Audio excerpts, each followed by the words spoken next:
కొత్తూరి విజయలక్ష్మి గారు రచించిన ఒక చక్కటి కథ విందామండి. అరణ్యంలా, అగమ్య గోచరంలా ఉన్న ఇంటిని సర్దే మహత్కార్యంలో నిమగ్నమై ఉంది భారతి. కొత్త ఇల్లు, కొత్త ప్రదేశం, కొత్త మనుషులు అయినా తప్పదు. 5 ఏళ్లకోసారి ట్రాన్స్‌ఫర్‌లు తప్పవు. ట్రాన్స్‌ఫర్ అయినప్పుడల్లా ఈ యజ్ఞము తప్పదు. ఒక విధంగా అలవాటైపోయింది. "మీరు 2 రోజులు సెలవు పెట్టి నాకాస్త సాయం చెయ్యండి" అని భర్తని బతిమాలింది. చూడమ్మాయ్! నీ ఇంటి తాతలా ఉంది నా ఆఫీసు. కాబట్టి నువ్వు ఇల్లు సర్దుకో. నేను ఆఫీసు సర్దుకుంటాను అనేసి వెళ్ళిపోయాడు ఆనంద్. నడుం బిగించి పనిలో చొరబడింది. టైం ఎంత అయిందో చూసుకోలేదు. పక్కింటి అమ్మగారు వచ్చారమ్మా వచ్చి చెప్పాడు నౌకరు. కంగారు పడిపోయింది భారతి.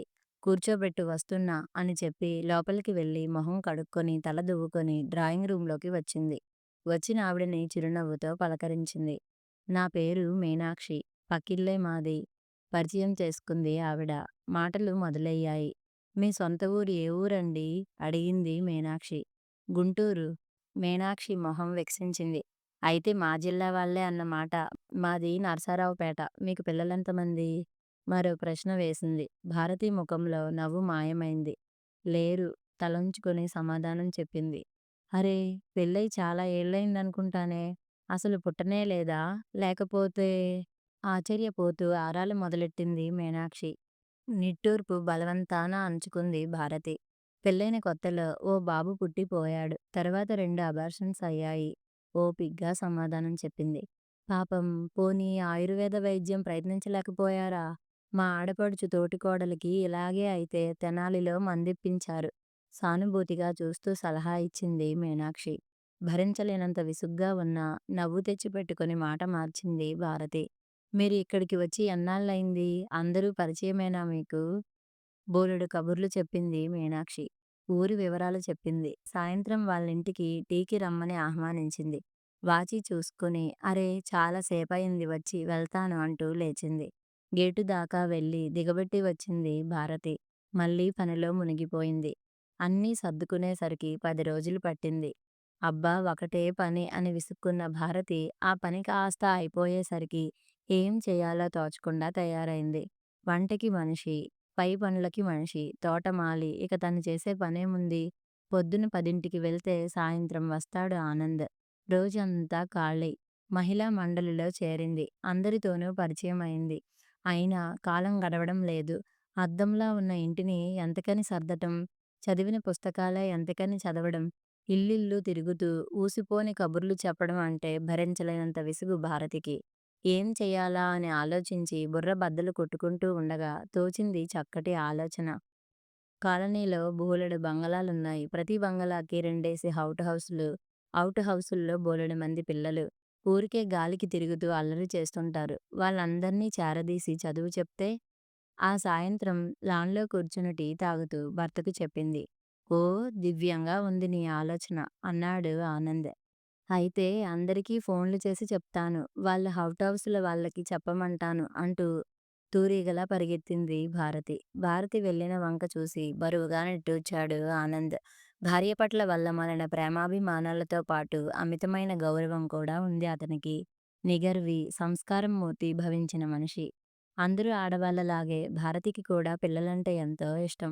మొదటిసారి తల్లి కాబోతోందని తెలిసినప్పుడు ఎంత సరదా పడిపోయింది భారతి.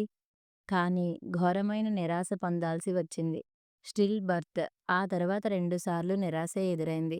పెద్ద పెద్ద డాక్టర్లను సంప్రదించాడు. చివరికి తెలిసింది ఏమిటి అంటే చక్కటి జంట అని అందరిచేత ప్రశంసలు పొంది పాలు నీళ్ళలా అన్యోన్యంగా మనసులు కలిసిన తమకు పిల్లలు పుట్టరు.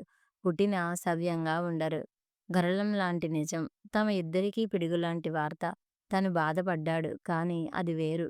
భారతి విపరీతమైన మెంటల్ టార్చర్‌ని ఎదుర్కోవాల్సి వచ్చింది.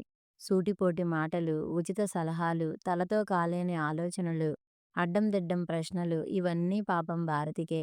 అయినా భారతి తొణకలేదు. గంభీరంగా పరిస్థితిని ఎదుర్కొంది. ఎవరేమన్నా నవ్వేసి ఊరుకోవడం అలవాటు చేసుకుంది. ఏదో వ్యాపకం ఏర్పాటు చేసుకొని కాలక్షేపం చేయటం అలవాటు చేసుకుంది. ఒక ఊళ్ళో జీతం తీసుకోకుండా టీచరుగా పనిచేసింది. మరో ఊళ్ళో ఒక స్వచ్ఛంద సంస్థ నడిపే అనాథ పిల్లల సెంటర్‌లోకి వెళ్ళి వస్తూ ఉండేది. ఇప్పుడిదో కొత్త కాలక్షేపం. భారతి రాకతో అతని ఆలోచనలకి అంతరాయం కలిగింది. భారతి తలపెట్టిన కార్యక్రమం కార్యరూపం దాల్చేసరికి మరో 10 రోజులు పట్టింది. మొత్తం 20 మంది పిల్లలు వచ్చారు. వయస్సుల ప్రకారం వాళ్ళని 3 గ్రూపులుగా విభజించింది భారతి. మధ్యాహ్నం 2 నుంచి 3:30 దాకా వాకిట్లో వరండాలో కూర్చోబెట్టి శ్రద్ధగా చదువు చెప్పేది. వెళ్ళబోయే ముందు తలో చాక్లెట్ ఇచ్చేది. ఈ వ్యాపకం పెట్టుకున్నాక రోజులు హాయిగా గడిచిపోసాగాయి.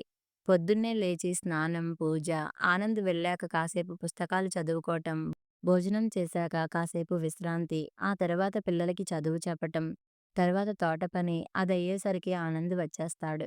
నెల రోజులు ఇట్టే గడిచిపోయాయి. ఓ రోజు సాయంత్రం తోటలో కూర్చుని గులాబీ మొక్కకు పాదు చేస్తోంది భారతి. ఎవరో పిలిచినట్లు అనిపించి అటు చూసింది. గేటు దగ్గర నిలబడి ఉంది ఓ చిన్న పిల్ల. అటు చూడగానే ఇట్రా చెయ్యి చాపి మరీ పిలిచింది.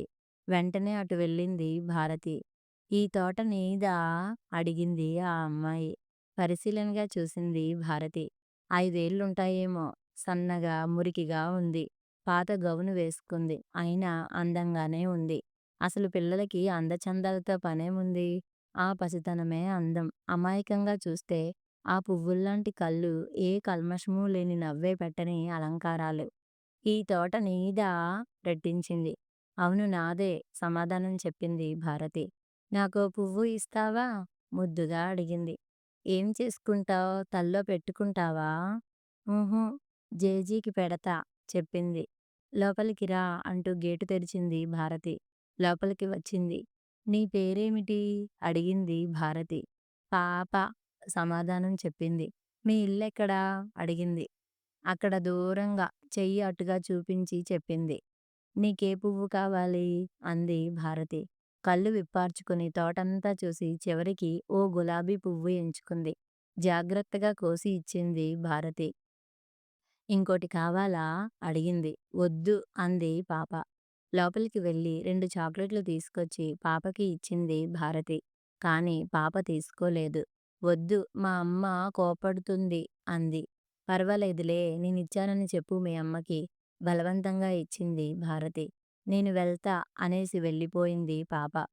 అది మొదలు రోజూ సాయంత్రం వచ్చేది పాప. కాసేపు భారతితో కబుర్లు చెప్పి ఓ పువ్వు, 2 చాక్లెట్లు తీసుకొని వెళ్ళిపోయేది. "పాపా, రేపటి నుంచి మధ్యాహ్నం రారాదు, చదువుకుందువు గాని" అంది ఓ రోజు. అర్థం కానట్లు చూసింది పాప. అర్థం అయ్యేలా బోధపరిచింది భారతి.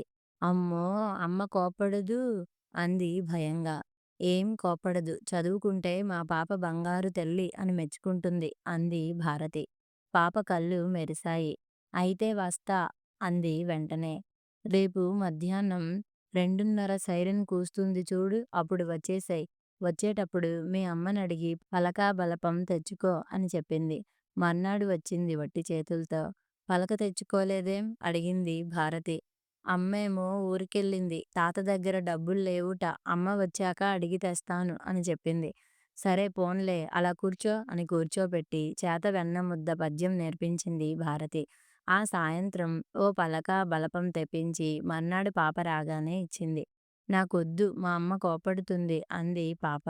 అంత పేదరికంలో కూడా అంత చిన్న పాపని అంత క్రమశిక్షణలో పెంచుకున్న ఆ తల్లి పట్ల ఎంతో గౌరవం కలిగింది భారతికి.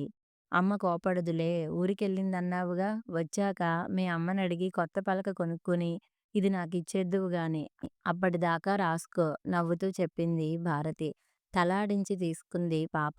చురుగ్గా అక్షరాలు దిద్దుతూ వారం రోజుల్లోనే చాలా అక్షరాలు నేర్చేసుకుంది. కాస్త పెద్ద పిల్లలకు డిక్టేషన్ చెప్తోంది భారతి. కాకి, ఊయల, పాప, బావి, గిలక, అమ్మ. అక్షరాలు దిద్దుతున్న పాప చివాలున తలెత్తి చూసి పరుగున భారతి దగ్గరకు వచ్చింది. "ఏమిటి?" అడిగింది భారతి. "నేను అమ్మ రాస్తా నేర్పవా?" అని అడిగింది. "అప్పుడే కాదు, ముందు అక్షరాలు నేర్చుకోవాలి. ఆ తర్వాత గుణింతాలు, అప్పుడు మాటలు నేర్పుతా" అంది భారతి. కానీ పాప వినలేదు. పంతం పట్టి కూర్చుంది. "సరే రా" అని పలక మీద అమ్మ రాసి ఇచ్చింది. ఆ రోజల్లా అమ్మ, అమ్మ అనుకుంటూ దిద్దింది పాప. "ఈ పాపకి ఉన్నంత అమ్మ పిచ్చి ఇంకెవ్వరికీ ఉండదు బాబూ" అనుకుంది భారతి. "నీకు మీ అమ్మంటే చాలా ఇష్టమా?"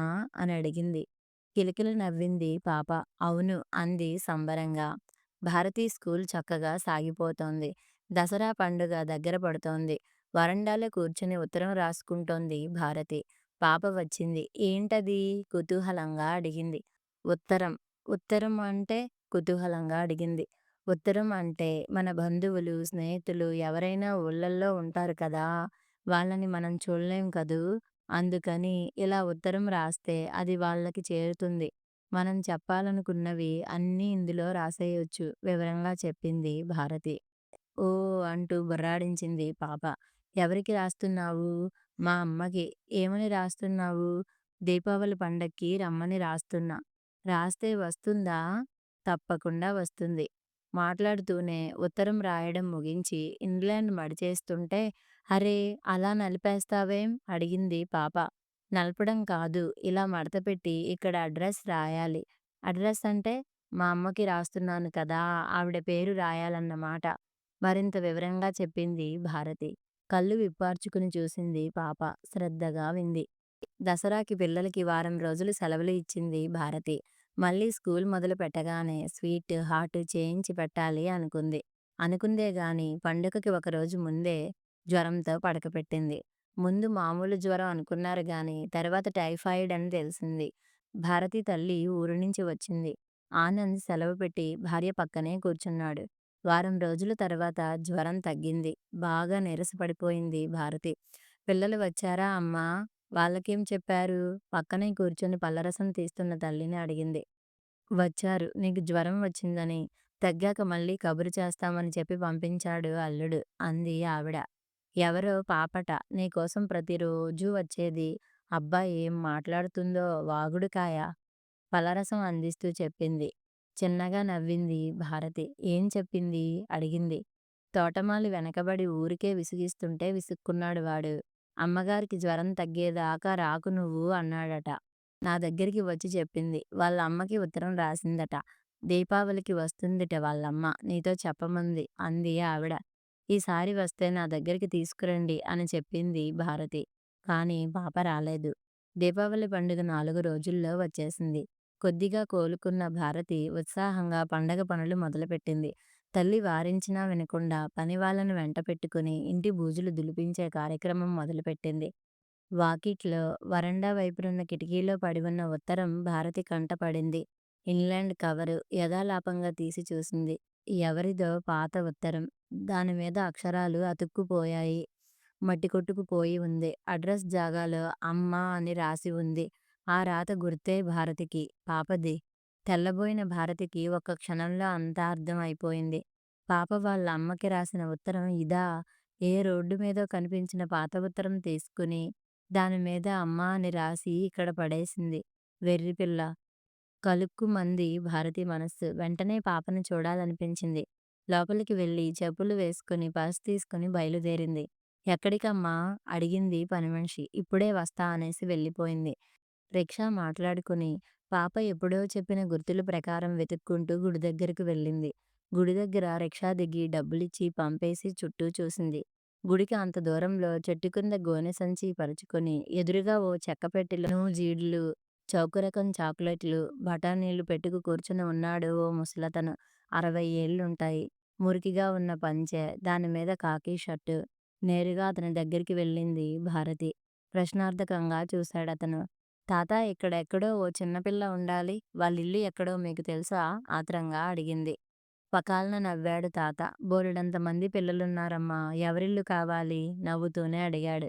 నిస్సహాయంగా చూసింది భారతి. చిన్న పిల్ల. 4 ఏళ్లుంటాయి. సన్నగా ఉంటుంది. పేరు పాప. వాళ్ళమ్మ ఆ! ఊరెళ్ళింది. తనకు తెలిసిన వివరాలు గబగబా చెప్పేసింది. ఓహ్! ఆ పాపా! ఆ పాప తాతనమ్మా నేను. మీరు భారతమ్మ గారా? అన్నాడు తాత. అవును తాతా అంది భారతి. పాప మీ గురించి ఎప్పుడూ చెప్తూ ఉంటుంది అన్నాడు. పాప ఏది తాతా? పాప వాళ్ళమ్మ ఊర్నించి వచ్చిందా? ఆత్రంగా అడిగేసింది. చిన్నగా నవ్వాడు తాత. ఎక్కడి నుండి వస్తుందమ్మా పాప తల్లి? పాప అనాథ. ఏ తల్లో మెట్ల మీద వదిలేసిపోయింది. పసికూన ఏడుపు విని వెళ్ళి చూశాను నేను. వెంట తీసుకొచ్చాను. అప్పట్లో నా కూతురు పురిటికి వచ్చింది. ఈ పాపకు కూడా అదే పాలిచ్చింది.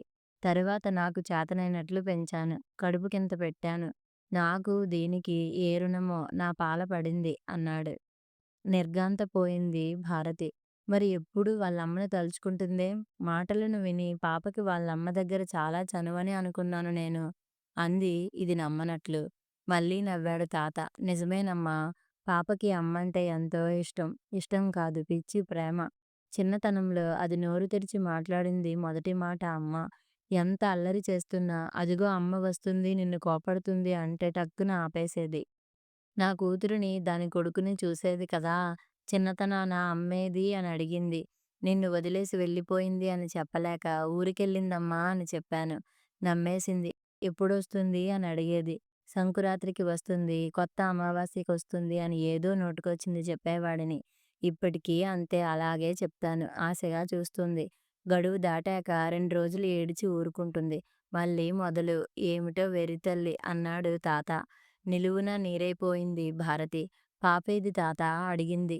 ఇందాక గుళ్ళోకి వెళ్తుంటే చూశాను అన్నాడు తాత. గిర్రున వెనక్కి తిరిగి వేగంగా గుళ్ళోకి వెళ్ళింది భారతి.